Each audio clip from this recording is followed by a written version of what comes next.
I still remember the exact second my world cracked in half. I was sitting in one for a window seat, headphones in, scrolling through photos of the surprise birthday trip I'd planned for my little sister, Mia. 2 weeks in Bali, just the two of us, because she'd been crying for months about feeling lost after her breakup. I paid for everything, everything. First class upgrades, private villa, the works. I wanted her to feel loved again. That's when the flight attendant appeared beside me. She was pale, eyes wide, like she'd seen a ghost. She leaned down so close I could smell her peppermint gum and whispered, "Ma'am, you need to get off this plane. Right now." I laughed nervously. "I'm sorry, what?" She glanced over her shoulder, then back at me. Her voice dropped even lower. "Your sister, she set you up. Please come with me before security gets here." My stomach flipped. I thought it was a prank. Mia was sitting 3 rows behind me in economy. She'd insisted on saving money, even though I offered to upgrade her too. I turned around to look for her, but the attendant gently grabbed my wrist. "There's no time. Trust me." I unbuckled with shaking hands. Passengers stared as she rushed me up the aisle. My carry-on banged against seats. My heart was pounding so hard I could barely breathe.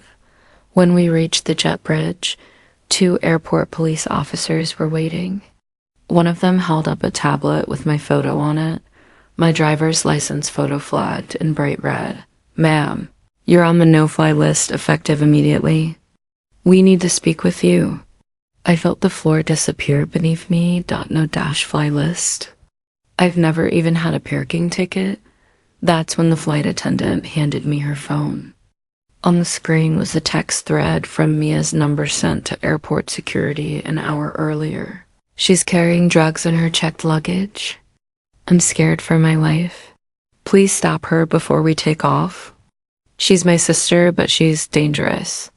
Attached was a photo of white powder in a bag, inside my pink suitcase, the one I'd let Mia pack to help me. I looked up, tears already burning. My own sister had framed me. They took me to a small room at the airport. Cold metal table, flickering lights, 2 officers asking the same questions over and over. I kept saying, "Call my sister. She's on the same flight. She'll tell you this is insane." They did call her. Mia answered in tears, perfect, panic tears. "Yes, officer, I'm so sorry." I didn't want to say anything, but she's been spiraling. "I think she's trafficking." I was too scared to confront her. I will never forget the way her voice shook like an Oscar performance. They searched my bags. Of course, they found the drugs exactly where she said they would. 2 kilos hidden in false compartments I didn't even know existed. I was arrested on the spot. Handcuffs, fingerprints, mugshot, the whole nightmare. Mia posted on Instagram that same night. A black square with the caption, "Pray for me." I almost got on a plane with a monster. Grateful to be safe. Over 10,000 likes. My friends flooded my phone with texts. "Is this true?" I spent 3 nights in jail before my lawyer could even get a bail hearing. Mom wouldn't answer my calls. Dad said, "We're disappointed in you." My job put me on unpaid leave. My reputation gone, and Mia. She flew to Bali alone. Used my villa booking. Posted photos of my bikini with the caption, "Sometimes you have to save yourself." I sat in that cell replaying every moment. How she'd hugged me at the airport and said, "You're the best sister in the world."